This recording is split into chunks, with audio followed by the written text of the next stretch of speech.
Mas à medida em que o negócio vai crescendo, nós vamos tendo mais colaboradores, etc., o risco aumenta. Receber aqui no ByCast um cônsul honorário da Bélgica, algo que mostra que estamos no caminho certo, trazendo os conteúdos de relevância e autoridade para o empreendedor. Assinaram o MOU.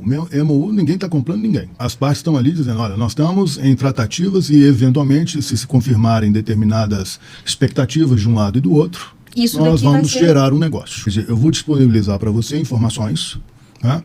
E você vai ter que guardar essas informações apenas para efeito de decisão do seu negócio. Mas quando a gente identifica que isso pode ser um grande problema, ele está criando um passivo. O que é o passivo? Uma dívida para ele mesmo, que ela pode ser certa, ou seja, ela é devida ou ela pode ser oculta. Ela existe, mas a gente não sabe mensurar. Então a contingência, ela vem justamente para isso, identificar os pontos da empresa para poder ver graus de risco. Nós fizemos o trabalho de avaliação de empresa, conseguimos uma oferta que era o maior grupo da América Latina de saúde para comprar essa rede de 6 clínicas.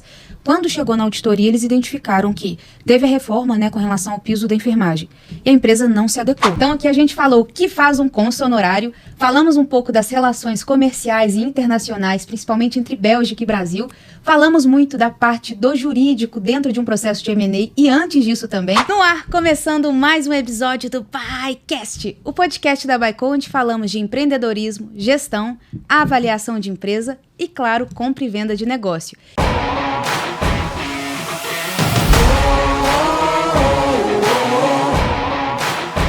E esse episódio gostaria de receber com muita honra, gostaria de agradecer pelo tempo, porque é muito genuíno, né, receber aqui no ByCast um cônsul honorário da Bélgica, algo que mostra que estamos no caminho certo, trazendo os conteúdos de relevância e autoridade para o empreendedor.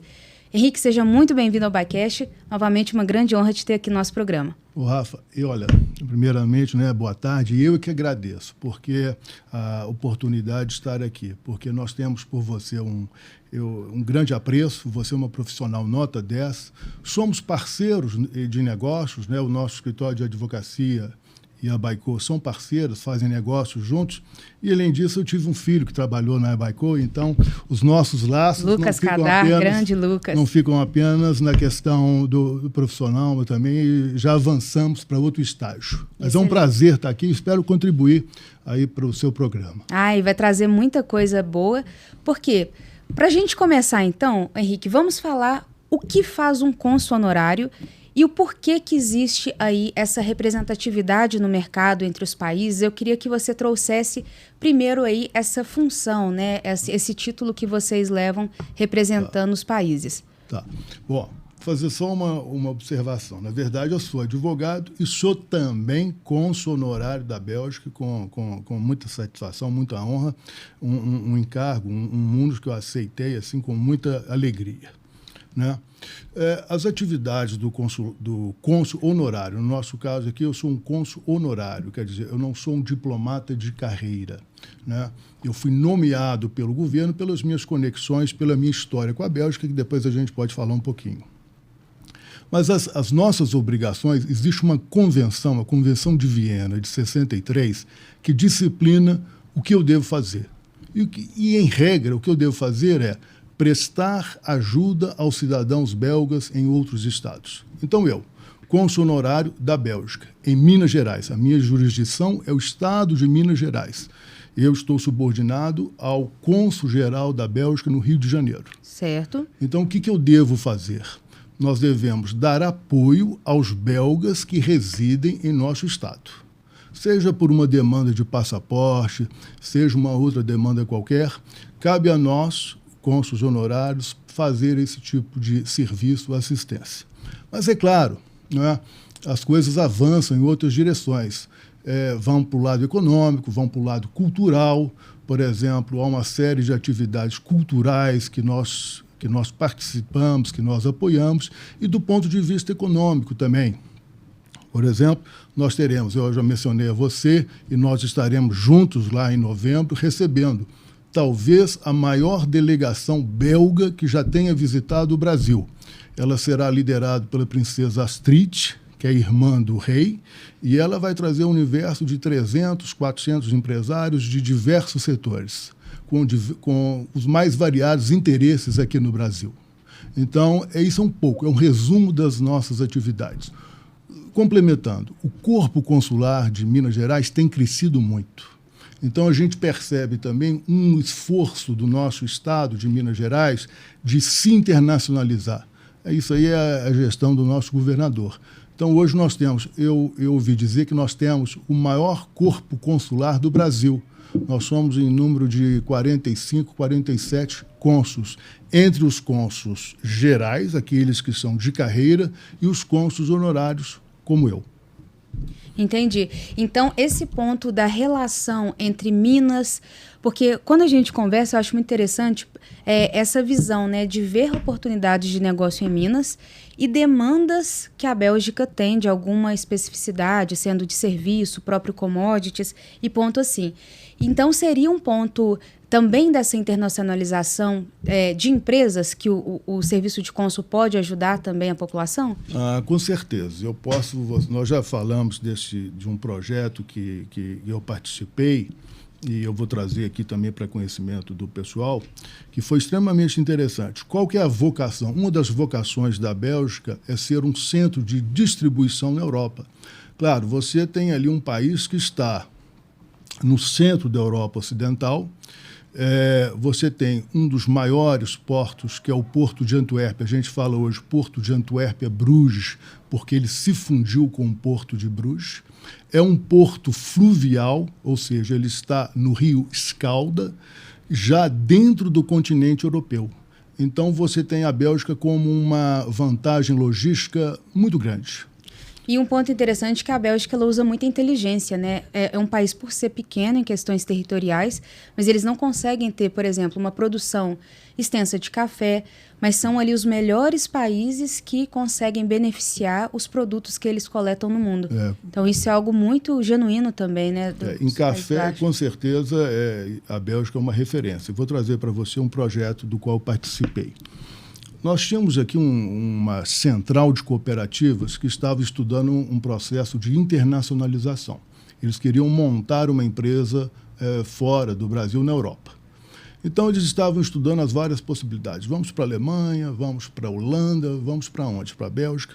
Então, eu me aproximei do grupo, tendo essa informação, e disse, olha, onde é que vocês têm que ir? É na Bélgica. Porque a Bélgica é que tem os grandes armazéns, a Bélgica é que que tem esse know-how, né? Se o porto de Roterdã ele tem esse know-how nas frutas, a Bélgica ela tem o porto de Antuérpia, ele tem para o café. Então, nós fizemos uma visita. A distribuição, então, do café para a Europa é pela Bélgica?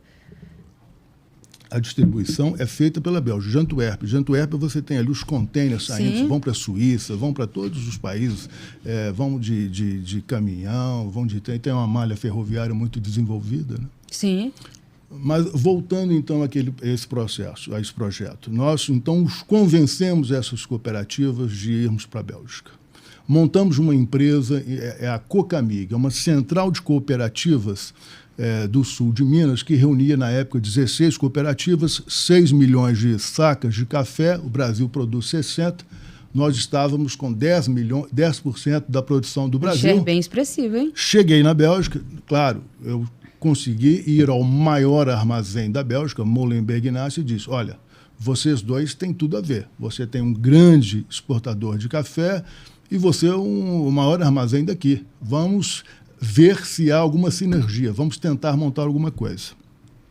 E então nós fizemos um trial com 6 containers de café. Montamos uma empresa em Antuérpia, eu participei, né, o escritório participou ativamente desse projeto, montamos essa empresa e levamos 3 containers com cafés diferenciados. O café tem isso, tem por tamanhos dos grãos. Café verde que eu estou falando, não são cafés torrados. Por café torrado não existe mercado na Europa. A Europa é protecionista, então nós estamos falando sempre de cafés verdes. Levamos os três cafés, alguns deles deram muito certo e começamos a enviar mais containers. E isso tudo aconteceu em qual ano, essa primeira Isso foi em 2019, né? Nós começamos o projeto em 2018 e começamos os embarques em 2019. Então, um projeto maduro, né? Um projeto que agora vocês conseguem ter recorrência. Não, mas aí nós não podemos esquecer da pandemia e de umas questões internas do próprio projeto. O que aconteceu? Quando você leva esse container de cafés para a Europa, os torrefadores, que são quem compra o nosso café lá os torrefadores que compram os nossos cafés lá na Bélgica, eles falam, olha, eu vou comprar o seu café, o seu container, nós temos aí dentro 360 sacas, mas eu quero entregas mensais e eu vou lhe pagar mensalmente. Tudo bem, é um negócio. O negócio é assim. O escopo da negociação foi assim. A negociação é assim. E nós fazíamos também vendas esporádicas, 20 sacas aqui, 20 sacas ali. Nós conseguimos vários mercados. Essa empresa se chamava Belminas, né? Bélgica e Minas. E a coisa funcionou muito bem. Mas, num determinado momento, as cooperativas disseram, olha, Henrique, nós estamos com um fluxo ruim. Por quê? Se eu tiver que esperar 12 meses para receber, eu estou financiando o torrefador, o meu cliente lá. Eu preciso de receber isso de uma forma mais rápida. Quer dizer, embarcou, recebeu, eu preciso de receber. E tudo bem que o torrefador vai pagar em 12 meses, mas nós temos que achar uma solução financeira. Então, foi o primeiro projeto, foi a primeira questão que surgiu com esse projeto. E olha que interessante, só pegando umas aspas aqui, essa parte da conexão que você promoveu, olha como que ela vai derivando demandas de serviço e como que o todo começa a ganhar, né? Então, não só a venda do café, mas agora um serviço financeiro que vai ser colocado, serviços de regulamentação, então tudo isso vai gerando ali demandas, né, para a própria Minas. E foi assim um projeto bacanérrimo, porque é pela primeira vez que você tinha uma empresa de cooperativas fazendo esse tipo de projeto, porque o café lá na Europa, lá na Bélgica, está na mão de grandes importadores. Hoje não é nem gente mais que opera com café, são bancos que estão transacionando esse café. Então, nós tínhamos ali uma empresa de cooperativas fazendo um esforço, conhecendo o mercado. Mas nós tivemos essa questão, uma questão financeira, era preciso ultrapassar, resolver essa questão, e nós tivemos também a pandemia. O que aconteceu com a pandemia? Os torrefadores fecharam as suas lojas. Opa, como é que eu vou receber aquelas 30 sacas que eu tinha, que você tem que me pagar em março de 20, em abril de 20? Não é assim, o jogo começou a atrasar. Então, esse projeto, embora tenha sido assim, um projeto extremamente bacana, ele sofreu. Ele sofreu com essa questão financeira, que talvez nós não estivéssemos preparados para ultrapassar essa questão. Eu até fiz, juntamente com as cooperativas, algumas gestões no sentido de arrumar um investidor para o projeto, fizemos reuniões, conseguimos exatamente antes da pandemia. E aí, depois, a pandemia foi extremamente negativa para esse projeto. Nossa, e é muito triste assim ver que por causa desse percalço externo teve ali uma dificuldade na continuidade do projeto, mas a Bélgica é conhecida muito por isso, né? A parte dos chocolates, dos cafés, da cerveja. Então as pessoas têm muito esse hábito de consumo nas ruas. Mas agora, Rafa, também esse projeto nós não perdemos. Por quê? Nós refletimos e dissemos, olha, é extremamente extremamente perigoso, difícil, né, arriscado você ir para a Europa. Então, vamos fazer o seguinte, vamos ser mais um exportando diretamente aqui do Brasil. Vamos deixar esse risco europeu para quem já está lá. Então, nós temos hoje, eu sou sócio de uma empresa que se chama Belminas, e que ela faz uma parceria com as empresas, com cooperativas do sul de Minas, 2 dessas 16 cooperativas, um volume bem menor, mas são cafés certificados, cafés normais. E, olha, esse ano nós estamos exportando muito. Por quê? Em dezembro vai vir aí uma nova regulação da Europa exigindo que você comprove que seu café, não é só o café não, eu estou falando para 7 commodities brasileiras, talvez você já tenha até discutido esse assunto aqui nesse seu podcast. Vai vir uma nova regulamentação exigindo que os produtos não sejam de áreas que venham de queimadas. Tá? Vai ser exigido isso. Então, está todo mundo embarcando. Agora, tem muita informação imprecisa com relação a essa exigência. Não é só do Brasil, dos Estados Unidos também, importações da Europa, dos Estados Unidos. Os Estados Unidos é fornecedor de madeira para a Europa, nós somos fornecedores de madeira, temos aí outras commodities que estão também nesse balaio aqui. Sim. Então, a gente percebe muita gente embarcando café agora. E isso é muito legal também, porque a gente começa a pegar a parte do ESG, que é algo que as empresas estão levando, né, com muito critério, entendendo que isso é uma parte de compliance que as cooperativas, as empresas, as instituições, em todas as suas esferas, elas precisam promover dentro desse todo. Mas você traz um negócio, Henrique, que eu fico até curiosa. Então, quando a gente falou dessa operação que você trouxe, a gente trouxe, então, não diretamente um M&A, porque não teve ali a troca, mas uma aliança comercial, uma aliança estratégica. E é algo muito interessante porque você também é da área, né, com o posicionamento jurídico aí muito forte no mundo empresarial, no mundo societário, mas muitos M&As começam com alianças estratégicas, com parcerias comerciais, como essa que você citou, como essa que você promoveu, né, como cônsul honorário da Bélgica, linkando ali demandas e podendo criar essa estrutura. Por que eu te perguntei se 2019 deu continuidade? Porque a gente observa que isso é um primeiro passo para, em algum momento, criar-se, né, ou uma nova empresa através de uma fusão, ou adquirir uma operação, por mais que seja cooperativa, mas criar algo mais robusto no viés societário, mas para deixar isso mais profissional, né, no quesito aí, de empresas e sociedades. Mas isso, então, é bem legal, né? Ou seja, a aliança estratégica e comercial, ela pode ser um passo bem dado aí, em sentido de qualquer modelo de M&A. Com certeza. Eu tenho para mim que essa história ainda não terminou. Né? Nós começamos, então, voltamos para trás, mas o mundo dos negócios é assim mesmo. A minha própria história com o meu escritório é essa, e você que vem também do mundo aí das empresas, você vê que de repente você anda para frente, depois tem que andar um pouquinho para trás, depois esfria, depois esquenta, e etc. E você vai surfando, vai aproveitando as oportunidades.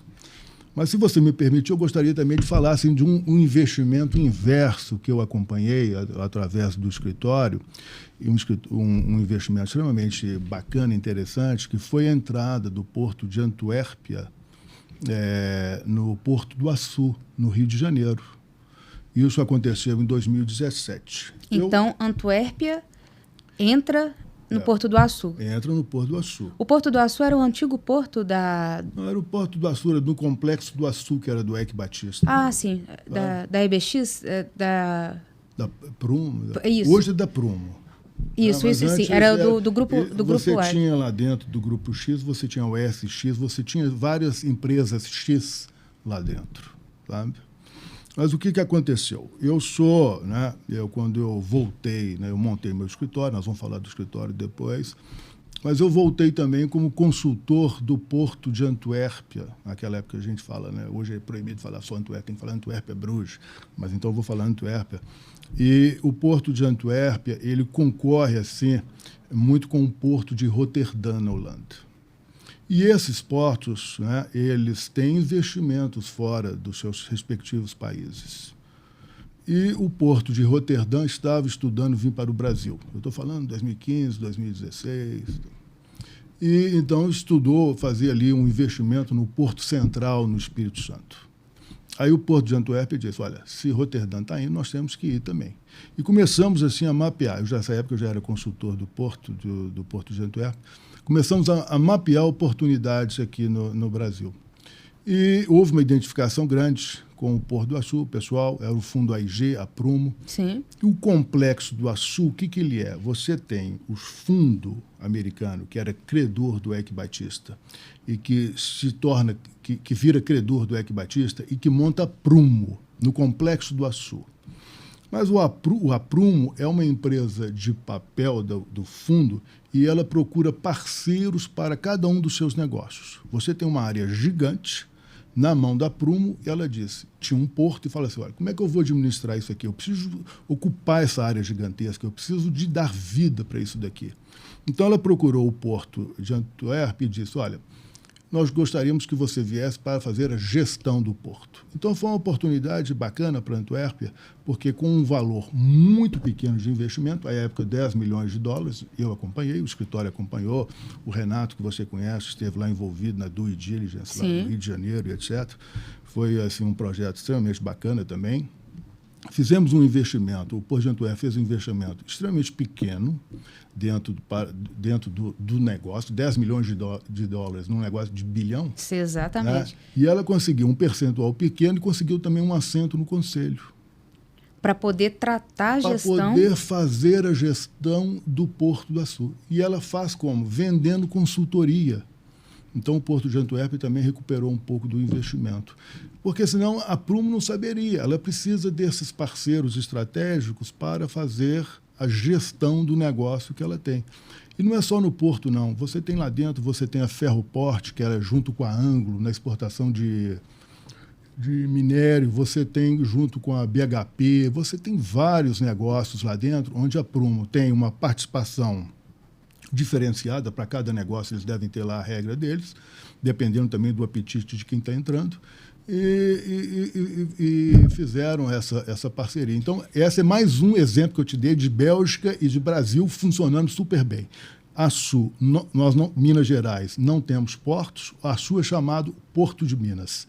Se você tirar o óleo e gás, a maior parte dos produtos que estão comercializados lá no Porto do Açu vem de Minas. Olha que interessante. Então, esse é um ponto legal porque, de uma forma também, um ecossistema é criado, né? Um hub de negócios, né, dentro dessa estrutura, tanto de entrada, saída de commodities, de mercadoria como um todo, como consultoria. Uma coisa que você trouxe que é muito interessante é isso, né? A Prumo, por ser uma empresa que não é nacional, obviamente que ela vai precisar ali de uma referência para poder direcionar quem são players sérios, qual momento eu posso investir ou não, qual que é a referência econômica, porque isso é onde, né, que a gente consegue viabilizar sucesso de operações nessas pós-rodadas de investimento, pós-rodadas de M&A, de alianças, o cuidado tão importante quanto fazer a operação.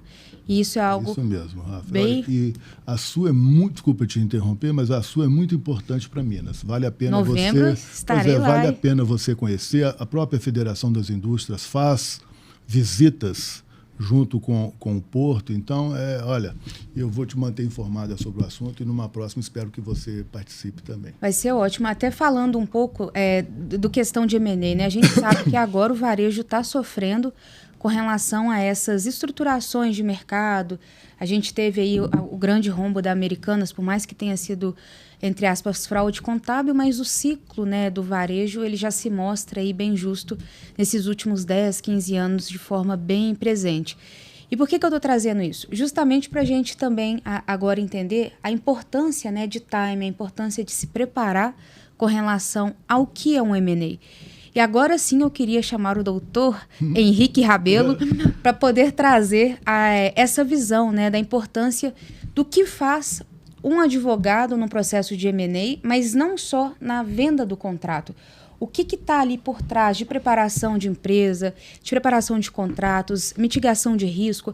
Coisa muito importante que o perfil dos empresários que são ouvintes da Baico, que são pequenos e médios, né, empresas de dono, que é o nosso alvo, eles têm muita resistência e pensam, não, advogado é custo, vou contratar só quando eu precisar. E a gente tem estudos que mostram numericamente que quanto mais preparado nessa estrutura de gestão jurídica você tem, maiores são ali os seus ganhos em todas as partes da empresa. Então, eu queria que você trouxesse aí esse ponto para a gente poder mostrar para o empresário a importância mesmo de levar a consultoria jurídica para dentro das empresas, mesmo sendo pequenas e médias operações. Ok. Vou entrar nesse assunto, abordar esse assunto, se você me permitir, falando um pouquinho também do nosso escritório.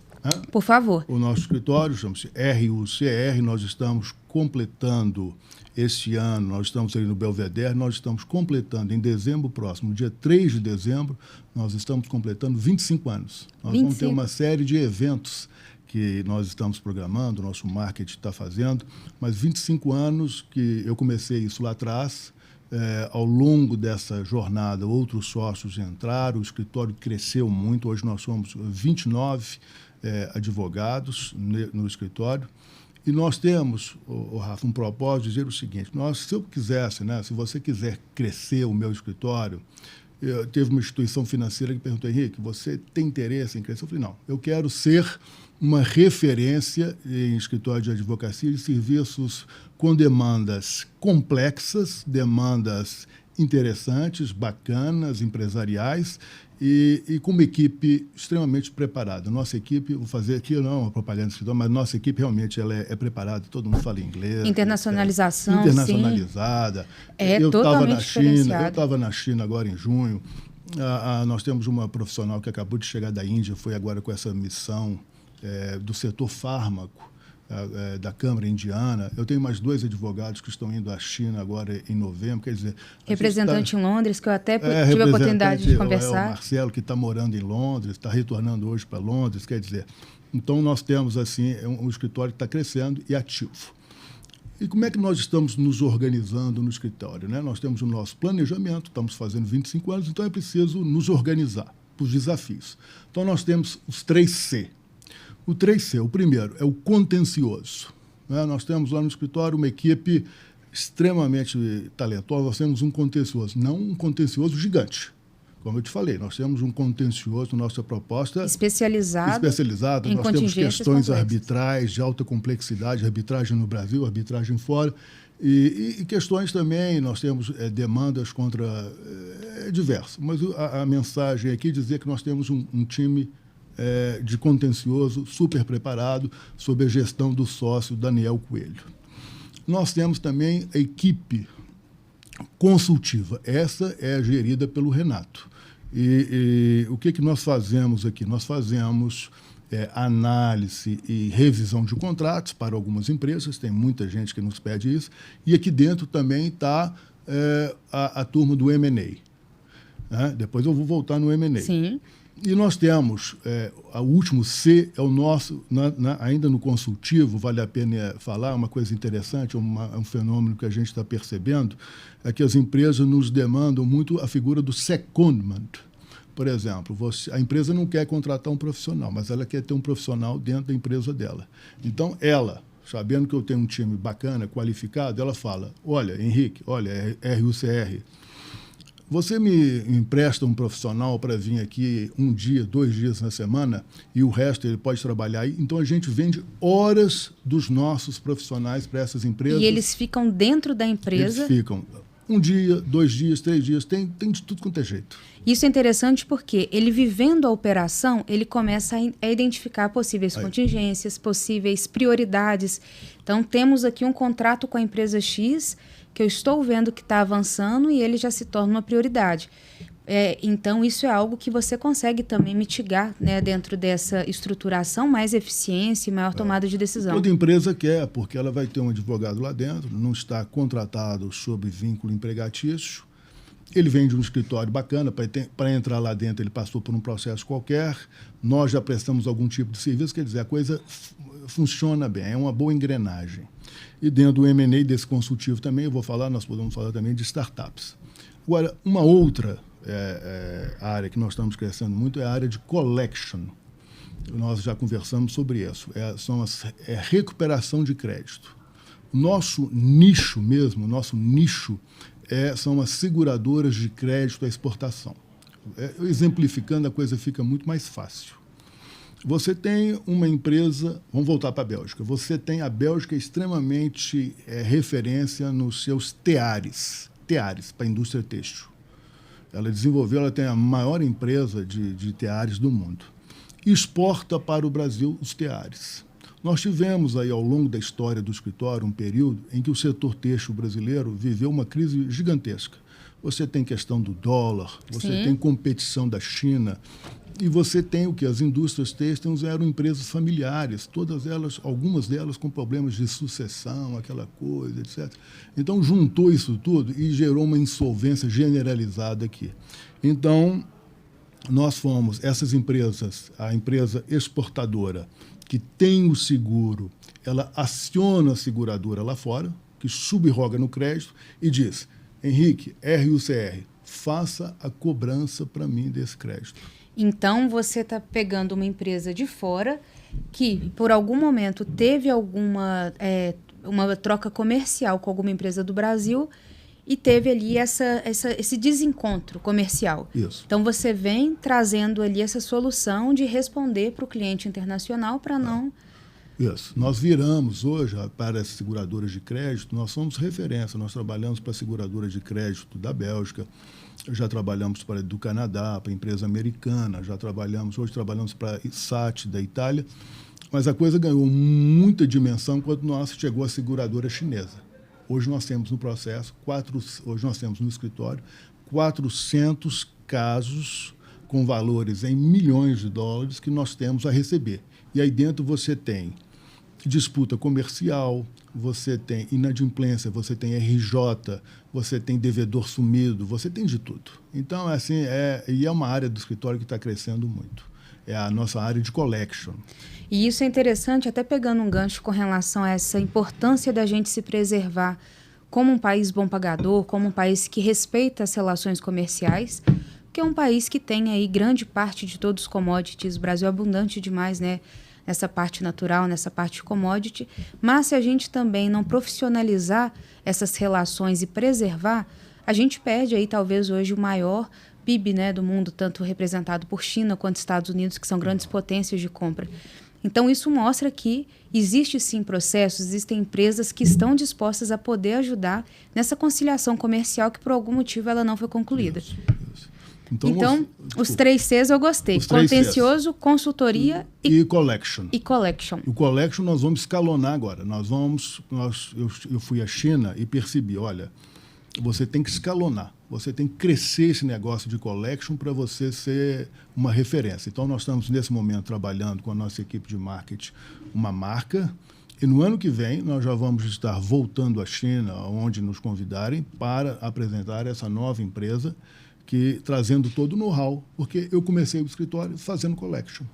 Lá atrás, o primeiro caso que eu tive foi um collection da Bélgica. E nós agora crescemos. Um bom filho a casa torna, né? Isso.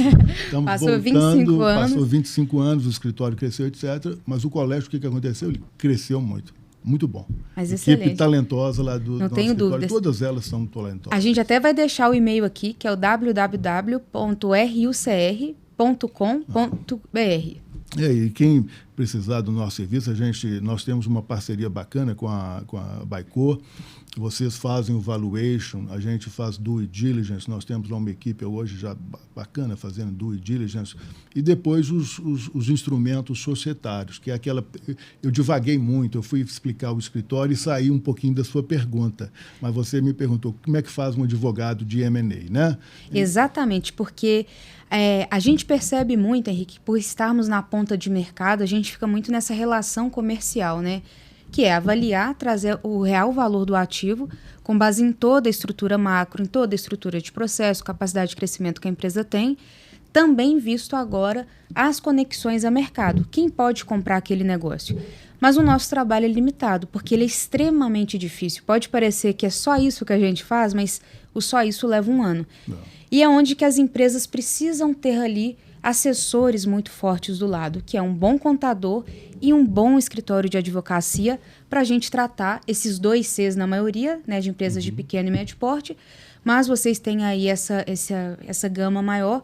Mas vamos focar então na contingência e na consultoria. Em qual momento que a contingência ela é fundamental, que o empresário vai dar o clique e falar assim, poxa, eu estou nesse momento, posso não estar no momento de venda da minha empresa, mas agora eu descobri que eu tenho possíveis contingências e como que faz para poder melhorar a saúde do meu negócio no longo prazo. O contrato é RUCR, né? Aí, ó, contrato melhor que está resolvido. O contrato é RUCR. Mas, se você... Bom, a questão do litígio, né, ela é uma realidade nas empresas, né? Até na sua pessoa física, muitas vezes você se vê obrigado a ir à justiça para se socorrer, fazer valer um direito seu. Então, essas contingências não necessariamente significam um problema, né? Não significam. Sim. Ainda mais o Brasil, que tem na área tributária muito ampla, muito confusa, né? E nós estamos aí agora na iminência de uma reforma tributária. Quer dizer, a coisa é confusa, quer dizer, ter um litígio, ter um conflito nessa área, não necessariamente, estou falando assim, né? É claro que há empresas que estão completamente insolventes, que a coisa degringolou e que, então, é ação atrás de ação, reclamações trabalhistas e etc. Né? Então, isso aí nós podemos ajudar. Se era essa aí a sua questão, né, que quando você fala em contingência, né? Porque, por exemplo, vamos trazer casos mais práticos.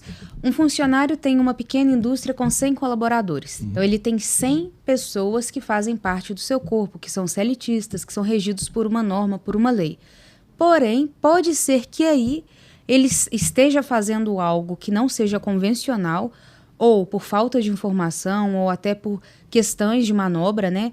Mas quando a gente identifica que isso pode ser um grande problema, ele está criando um passivo. O que é o passivo? Uma dívida para ele mesmo, que ela pode ser certa, ou seja, ela é devida ou ela pode ser oculta. Ela existe, mas a gente não sabe mensurar. Então, a contingência ela vem justamente para isso. Identificar os pontos da empresa para poder ver graus de risco, né? Por exemplo, aqui é um grau nível vermelho, um grau muito ascendente, que vai dar problema, você está totalmente errado com relação à legislação da contratação desse colaborador, ou não. Existe o risco, mas a gente já mitigou e é um risco leve. Nós temos isso, nós fazemos isso, seja organicamente, através da nossa equipe, ou através de parceiros. Tem empresas especializadas que fazem o check-up da sua empresa para ver se você tem algum passivo, para ver se as suas práticas previdenciárias, práticas trabalhistas estão corretas ou não.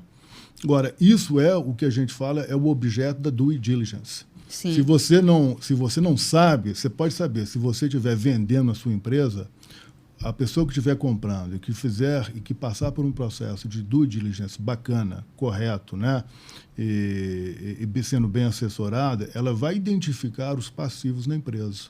Então, ou você faz esse serviço, ou você espera um momento da venda. Por exemplo, vou te dar um exemplo. Lá no escritório, estou falando isso de questões tributárias. A todo mês eu peço a contabilidade para me rodar uma certidão negativa da Receita Federal. Porque, de repente, pode aparecer alguma coisa que eu não estou nem sabendo. Então, a gente tem esse hábito, né? De ir verificando com frequência, né, para poder se identificar, não criar aqueles passivos imensos. Você traz um caso que eu até gostaria de trazer um exemplo de uma empresa da área da saúde que foi assessorada por nós. Nós fizemos o trabalho de avaliação de empresa, conseguimos uma oferta que era o maior grupo da América Latina de saúde para comprar essa rede de 6 clínicas. Quando chegou na auditoria, eles identificaram que teve a reforma, né, com relação ao piso da enfermagem e a empresa não se adequou. Queira ou não, esse movimento já aconteceu há quase 30 meses atrás.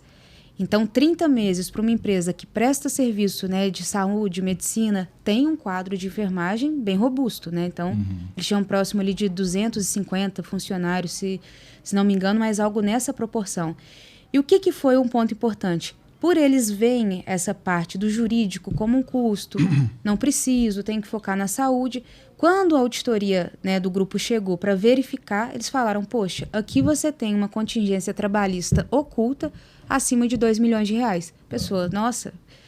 E o que foi a sugestão? Né? Isso é muito comum, que eu até queria que a gente entrasse nessa tônica das partes da negociação da empresa. Existe um movimento de ajuste de preço quando a gente identifica alguma coisa no processo de due diligence, que é a antecessão ali dos contratos definitivos, de outras avanças de contratuais para lavrar a venda da empresa, né, ou a negociação.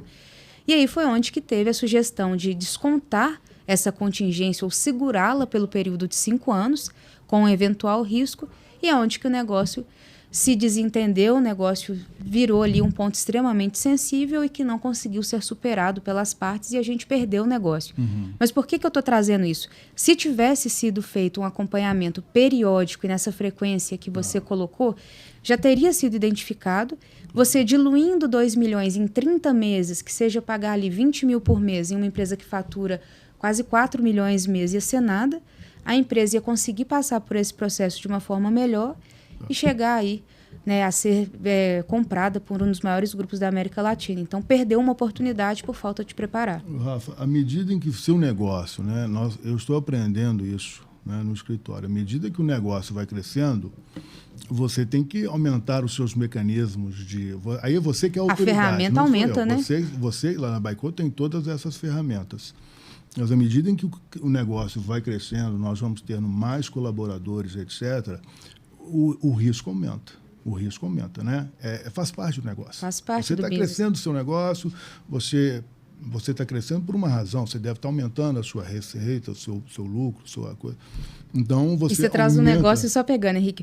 Risco e oportunidade andam lado a lado. Se você está crescendo, você está vendo mais oportunidade. Mas nunca esqueça de olhar para o retrovisor, porque o risco está vindo na mesma proporção. Exatamente, é isso aí. Por exemplo, nesse caso que você mencionou, a questão de piso salarial, questão de departamento pessoal. Uma coisa simples que inviabilizou um M&A. Tem tanta empresa que faz, escritórios de advocacia que fazem isso, que...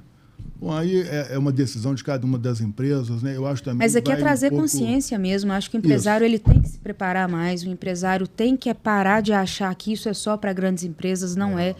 Nós sabemos que a gente indica muitos clientes para a RUCR. São honorários acessíveis de acordo com a demanda, que podem ser, obviamente, você vai ter uma equipe para uma multinacional, mas você tem uma equipe que uma pessoa dedicada para uma empresa de 20, 30 colaboradores. Então, é desmistificar muito isso, que eu acho que é o nosso papel, Henrique. Tem que ter investimento, não é custo, em bons advogados para sua empresa e em bons contadores. Isso é o que vai ser a sua sombra empresarial sempre, né? Então, quanto mais ajustada ela estiver, melhores são as chances, mais tranquilo você vai dormir e mais saudável vai ser a sua operação no longo prazo. Falou tudo. É isso mesmo, é isso aí. Você sintetizou bem essa questão. Você tem que ter o controle do seu negócio. Exatamente. Bons profissionais. Mas agora, para a gente começar a encerrar, vamos falar de contratos de compra e venda, MOU, memorandos, né, todas essas cartas de intenções, acordos de acionista. Esse é um ponto que gera muita dúvida para os nossos clientes, por quê? Quando a gente entra para um processo de compra e venda de empresa, você, melhor que ninguém, sabe o quão complexo é. Por um elemento como esse que a gente trouxe o exemplo, o negócio foi desfeito. Mas então a gente tem um processo de cauda longa, que a gente chama. Então são vários degraus que a gente tem que subir para, de fato, chegar no topo, né, e conseguir executar a venda parcial ou total do seu negócio. Então, quando a gente chega com uma intenção firme colocada, a gente chama muito de memorando, né? Os memorandos de intenções, que é ali um ato de formalização na qual o comprador formaliza com o vendedor que, se a empresa for aquilo mesmo que ele viu nos números da avaliação, aquela proposta comercial com aquelas variáveis que foram aceitas, ele vai dar continuidade no processo. Isso. Então, aí entra a auditoria. Aí o comprador convida o time de jurídico e contadores dele para fazer essa varredura e identificar se tem problemas, né, e qual o nível de gravidade que a empresa compradora investida está ali submetida. Eu queria que você trouxesse essa dinâmica da diligência na visão do comprador. Tá. Então, aí, assinaram o MOU. MOU, ninguém está comprando ninguém. Exatamente. As partes estão ali dizendo, olha, nós estamos em tratativas e, eventualmente, se confirmarem determinadas expectativas de um lado e do outro, nós vamos gerar um negócio. Exatamente. Então, o que nós temos que nos precaver? Vamos colocar cláusulas de confidencialidade. Quer dizer, eu vou disponibilizar para você informações, né? E você vai ter que guardar essas informações apenas para efeito de decisão do seu negócio. Porque eu não estaria disponibilizando para você, pode até ser um concorrente, muitas vezes pode ser, quem está comprando é alguém que já é do próprio setor, etc., né? Então você tem que ter esse tipo de cuidado. Vamos imaginar aquele que está sendo vendido, ou próprio também, o comprador, ele vai ter, mas ele já tem essa prática, né? Isso aí nós não estamos falando nada, não estamos inventando nada aqui agora. Essa questão da confidencialidade, ela é regra. Sim. Então você estipula um período e vocês começam ali as tratativas, trocas de informações, assinou esse MOU e você também coloca uma cláusula. Olha, nesse período você não pode transacionar com ninguém, porque eu estou colocando pessoas, estou gastando dinheiro aqui para estudar a sua empresa, então você não pode estar negociando comigo e com outro. Então há também uma questão de exclusividade. Exatamente. Se de um lado há a questão da confidencialidade, do outro a questão da exclusividade. Ou seja, eu tenho que parar de ir ao mercado porque agora o comprador vai investir tempo e dinheiro para poder me verificar. Isso. Então, assinamos lá um NDA, assinamos lá um memorando de entendimento com uma validade de 30 dias, 40, dependendo do tamanho do negócio e etc. E a coisa, então, foi para frente. Então, vamos dizer assim, há interesse na compra. Então, e o que nós estamos falando? Você vai comprar a totalidade do negócio? Você vai comprar parte do negócio? Qual que é o desejo daquele que está comprando? E qual é o desejo? O que quem está vendendo quer fazer também? Quer vender, quero sair do ramo, quero vender parte. Tudo, quais são etc, as condições, sim. Então, você tem várias possibilidades aí dentro. Se for o caso de comprar a totalidade, nós fazemos o quê? Um contrato de compra e venda de cotas, depois registrado lá na junta comercial, dando publicidade daquele contrato. Lá dentro você está estipulando todas as condições daquele negócio, valor, que depois aquela cláusula de não competition, que você não pode entrar nesse negócio daqui a 3 anos, só para preservar o investimento do comprador. Para preservar o interesse do comprador, etc. Então, nós estamos num caso aqui de aquisição. Mas há outras situações que eu digo, não, eu fico no negócio, mas você vai ser. Nós estamos com um processo, começou essa semana, nós estamos com uma possibilidade desse tipo. Olha, eu vou vender 60% e quero ficar com 40%. Então, nós vamos precisar de um acordo de cotistas, porque nós precisamos de disciplinar como é que vai ser a nossa relação daqui para frente. Aumento de capital, por exemplo, o majoritário pode fazer sozinho? Não pode, porque senão ele vai diluindo o capital do menor. De 40, ele fica em 10. Sim. Então, nós vamos fazer o acordo de cotistas para disciplinar regras de convivência e preservar direitos e garantias. Excelente. E isso está no contrato de compra e venda, ou seja, não é só fazer a negociação da empresa. Agora, essa nova sociedade que foi criada através da sua compra de 60% e ele se mantendo, se tornou um outro negócio, que tem outras regras, outras coisas que a gente precisa discutir para a continuidade do negócio ser satisfatória. Aí, Rafa, nesse negócio tem assim, compradores que falam, você fica durante 1 ano, 2 anos, você fica, o presidente da empresa ainda fica durante 1 ano para dar continuidade aos negócios. Aí você tem aí dentro uma salada de possibilidades que você vai escolher, que a gente tem total conhecimento, que poderíamos facilmente assessorar as empresas nessas questões, dependendo do que ela está querendo fazer. Excelente. Henrique, esse é um ponto muito importante porque as pessoas rotulam o M&A, a compra parcial ou total da empresa, como um processo simples. E a gente sabe que de simples não tem absolutamente nada, né?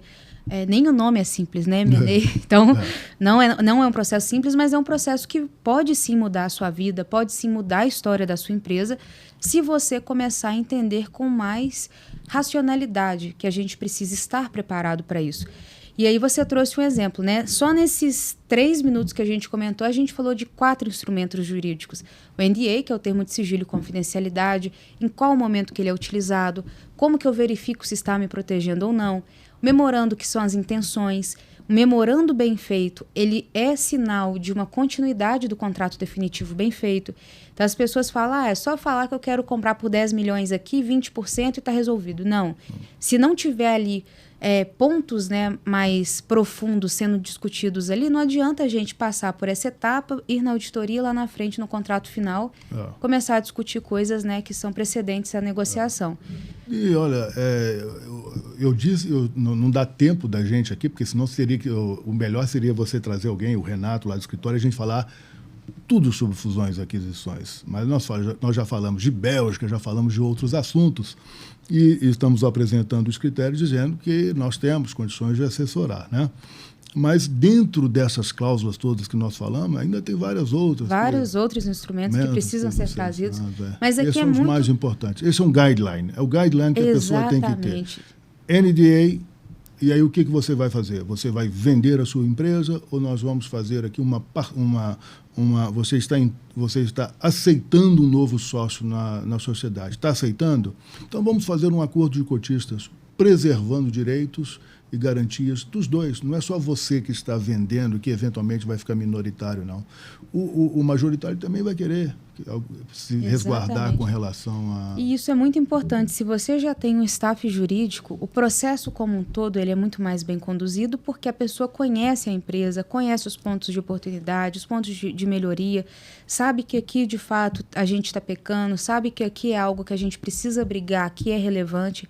Isso tudo ajuda aí na conclusão de um processo tão complexo como e nós temos, Rafa, nós temos assim lá dentro da equipe, nós temos processos grandes, processos pequenos, então fica aqui fazer uma propaganda novamente aqui do escritório. Nós estamos aí, seja um negócio pequeno, seja um negócio médio ou grande, né? Falei do Porto de Antuérpia, então nós estamos assim sempre à disposição, com equipe bacana, talentosa e preparada. Exatamente. E a gente atesta porque a RUCR é um parceiro Baico, é um dos seletos escritórios que a gente nomeia, coloca como parceiro, porque é uma responsabilidade muito grande, né? Então tem que ser pessoas qualificadas, tem que ser pessoas que dominam aquilo que faz, tendo ali uma multidisciplinaridade dentro de todo o escritório. Sem dúvida nenhuma, a RUCR é algo que cabe aí para os empresários poderem estudar mais, conhecer mais, pedir uma proposta, conhecer um sócio, que vai ajudar muito, não só o dia a dia da sua empresa, mas quando a gente for dar o passo da venda parcial ou total do negócio, estarmos juntos preparados. Isso mesmo. Henrique, para fechar então, a gente chama de bate-bola, que é um jogo rápido aqui, de perguntas e respostas bem simples. Ixi, então vamos. Em uma palavra, como que você descreveria a sua jornada empreendedora? Coragem. Coragem, ótimo. E é algo que é necessário para os empreendedores, né? Para você, empreender é? Importante trabalhar. Excelente. Qual que é o maior desafio de ser um empreendedor? Vencer obstáculos. Superar, não desistir. Persistência. Resiliência. Você está há 25 anos no mercado, você sabe, vai ter anos bons, anos ruins, mas resiliência. Todos os pontos a gente consegue trazer aí oportunidades. A sua maior conquista como empreendedor? Meu escritório. É um orgulho, né? É um orgulho.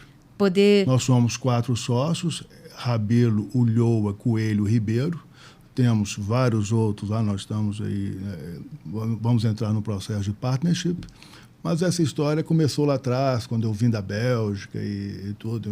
E olhar para trás e ver que tem hoje uma multidão de advogados extremamente qualificados e diferenciados no mercado, trabalhando por uma visão que você teve há 25 anos atrás, é algo que... E pensar o futuro também, né? Quer dizer, nós estamos com 29 e vamos crescer respeitando os nossos valores. Não queremos ser um escritório de massa. Sim. Queremos ser referência em assuntos internacionais, vamos desenvolvendo áreas, seja no colégio, fusões e aquisições hoje lá no escritório, muito ativa, o setor é coordenado pelo Renato com muita competência. Sabe? Excelente. No mundo do empreendedorismo, quem que é a sua maior inspiração? Olha, eu li um livro do Tim Cook, da Apple, e gostei muito dele. Eu acho que é uma referência. Embora ele não seja advogado, né? Não é. Eu poderia estar trazendo aqui, você pode até estar estranhando, mas eu imaginava que você iria citar aqui um advogado, não. Mas eu me lembro que eu estava uma vez na Bélgica e levei esse livro. E essa pergunta já me fizeram outras vezes, e a história do Tim Cook realmente me impressionou. Eu acho ele um cara bacané. E por ter um perfil diferente do Steve Jobs, mas ao mesmo tempo conseguindo entregar resultado da mesma forma. Conciliador, engenheiro de produção, conciliador, engenheiro de produção. Olha, a jornada dele é super bacana. E para a gente fechar, me fala um sonho que você ainda quer realizar como empreendedor, algo que está aí no seu mapa, que vai acontecer. Olha, como empreendedor, né? Vamos dizer assim, eu acabei de ler o livro do Eli Horn, que é o presidente da Cirela, Tijolos do Bem. Não sei se você já leu ou ouviu falar desse livro. Me impressionou muito o que ele está fazendo de ações sociais, sabe? Existe um empreendedorismo social, né? E nesse projeto do café a gente já faz. E eu acho que isso é um sonho que eu ainda vou fazer. Na verdade, já comecei a fazer um pouco, e quero trazer lá para o escritório, vamos fazer isso, que é o empreendedorismo social. Agora, vale a pena a leitura desse livro, viu? Ele criou aquele movimento do bem. Sim. Ele trouxe o Rubens Meni, trouxe o pessoal aqui o Matar, da Localiza. E quando eu acabei de ler, Rafa, eu falei assim, não é possível que uma pessoa faça assim, o cara se dedica 24 horas por dia a fazer o bem ao outro. E tudo volta, né? E tudo volta. Conspira para o bem, conspira para o crescimento, prosperidade. Tijolos do bem, então. Tijolos do bem. Leitura, assim, obrigatória para quem está interessado em filantropia. Você tem ali um exemplo. Excelente indicação. Eli Horn é o dono da Cirela. Para mim, eu tinha visto um comentário desse livro no Jornal Valor, comprei, e já presenteei outras pessoas com ele. Excelente. Hoje eu trouxe para você aqui um outro presente, mas eu vou... Esse livro Deixa eu também ver, vou então. mandar. Olha, nós falamos aqui de Bélgica, falamos de consulado, falamos do escritório. Eu, uma vez mais, Rafa, eu agradeço a oportunidade, foi bacanérrimo. E eu, claro, se falar de Bélgica, não pode deixar de ter um chocolate. Então, eu gostaria de presentear você e sua equipe. Muito obrigada, chocolate. Henrique, pela gentileza. Aqui, pessoal, direto da Bélgica. E interessante, o Henrique também, modéstia à parte, é um guia turístico da Bélgica. Quando eu estive lá, eu falei assim, Henrique, vou ficar pouco tempo aqui, me faz um circuito para poder aproveitar ao máximo. Henrique, muito obrigado pelo seu trabalho, muito obrigado pelo seu tempo de estar aqui conosco, mas mais do que isso também, em poder acreditar, né, em Minas Gerais como um estado extremamente rico e de pessoas que querem fazer o bem, tanto no empreendedorismo quanto em pessoas, né, no seu desenvolvimento, nos representar de uma forma assim tão ilibada, né, num país de uma das maiores potências econômicas do mundo, que é a Bélgica, e também pelo trabalho que você está fazendo como empreendedor, empregando aí um seleto grupo de pessoas que provavelmente estão ali ajudando mais pessoas. Então, tudo isso que você faz, todo esse movimento que é construído com muito coração, é muito genuíno e muito admirável. Nossa, eu que agradeço, assim, palavras tão gentis aí vindo de você. E muito obrigado pela oportunidade, estarei sempre presente aqui quando você precisar, a nossa equipe, nosso escritório, e a nossa família. Nós só temos a agradecer a você e a sua amizade. Eu que agradeço. Pessoal, gostaram? Então aqui a gente falou o que faz um cônsul honorário, falamos um pouco das relações comerciais e internacionais, principalmente entre Bélgica e Brasil. Falamos muito da parte do jurídico dentro de um processo de M&A e antes disso também. E se você gostou do podcast do Henrique Rabelo, é só clicar aqui em www.rucr.com.br e consultar ali com os advogados deles o seu caso, a sua empresa, para a gente chegar num M&A muito satisfatório para todos. Até o próximo Bycast, pessoal!